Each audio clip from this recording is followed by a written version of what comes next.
mode of discrimination that predominantly impacts people of color. And you might be surprised hearing this from me, but this episode's not about racism. I'm talking about colorism.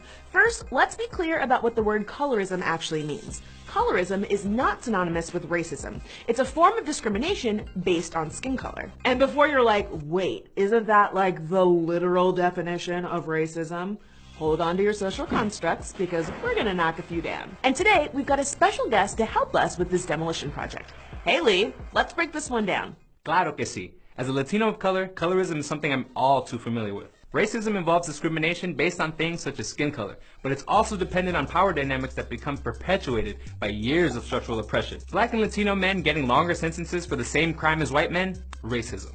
Black and Latino aunts telling you to date light-skinned men, colorism. Because we often conflate race with skin color, sometimes distinguishing between colorism and racism can get tricky, particularly in Latin American communities, where someone's heritage might include a combination of indigenous, black, and white European ancestry. And let me give you a hint, it usually doesn't get better the darker you are. Unless you're Big Papi. Everyone loves that guy. The start of colorism we recognize in Latin America today likely began when the Spanish brought a European caste system to the Americas. Illustrations from Mexico in the 1700s depict classifications for individuals based on their gender, race, skin color, or place of birth. And while this era generated terms like mestizo meant to refer to mixed-race individuals, these hierarchies set the groundwork for associating whiteness with power and desirability. How does this influence Latinx culture today? Buckle up. First is privilege. In a lot of ways, lighter skin is still seen as better in Latinx communities, and can become a self-fulfilling prophecy. Sociologist Margaret Hunter writes in her research, Mexican Americans with light skin earn more money, complete more years of education, live in more integrated neighborhoods, and have better mental health than do darker-skinned Mexican Americans. A 2012 study showed that employers viewed light-skinned Black and Latino job candidates as more intelligent than their darker counterparts. And for those of you who haven't figured this out yet, skin color doesn't determine intelligence. Go ask Bill Nye or Neil deGrasse Tyson, thank you. Prioritizing light skin tone also illustrates how colorism operates as a mechanism that encourages passing, particularly among Latinos. That's how you end up with the 2010 census, where almost 76% of Puerto Ricans identified as white, despite data estimating up to 46% of Puerto Ricans had significant African heritage. Puerto Ricans, who are we lying to? Which brings us to number 2, self-image. In Brazil, a model named Nayara Justino faced the impact of colorism head-on. In 2014, she entered a competition to become the reigning queen of the Globaleza Carnival, which is televised throughout Brazil. The title had always gone to a woman of Afro-Brazilian heritage, but Justino is black and very dark-skinned, whereas previous winners were traditionally lighter-skinned.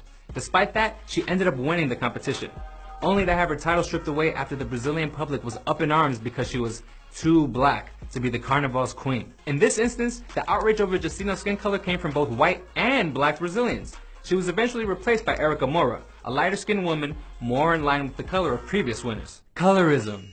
It sucks. This is one way racism and colorism are different. Systems of oppression favor white people, meaning black people can't technically be racist towards other black people, but clearly in this case, they can and do perpetuate colorism in their own communities. The discrimination is coming from inside of the house. Example number 3, language. There's a pretty common phrase people in Puerto Rico and the Dominican Republic grow up with. Cafre. Among Spanish speakers in the Caribbean, the word means someone low class or brutish, and is said by people of all colors and racial backgrounds. The word implies you're acting darker in both complexion and behavior, but the word itself carries a linguistic and cultural connection to blackness. It shares roots with the South African racial slur, kafir.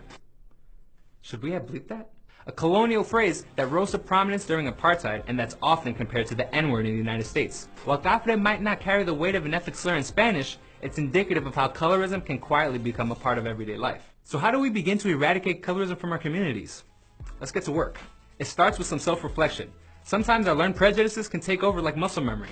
So first and foremost, ending colorism means unlearning what we've been told about what beauty and success should look like. So that goes for you, the I'm not black, I'm Dominican guy. You can be black and Dominican guy. But it also means breaking the steady stream of whiteness that still dominates Latin American media, politics, and culture. Trust me, I've been working in entertainment for a while and I've seen things. Perhaps most important, be conscious of elevating and uplifting voices that break our cultural expectations when it comes to colorism. And yes, have those tough conversations with family members, especially the ones encouraging your primita to date a lighter skinned guy. Grandma, date quieta.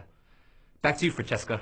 Ultimately, no one wants to be judged solely based on their external appearance. Whether these judgments come from people who look like you or don't, your skin color shouldn't determine your job prospects, your worth, or your place in society. We don't have to be colorblind, but combating colorism means embracing the full spectrum of our skin tones, especially in our own communities. Special thanks to Lee Chin for helping out this week.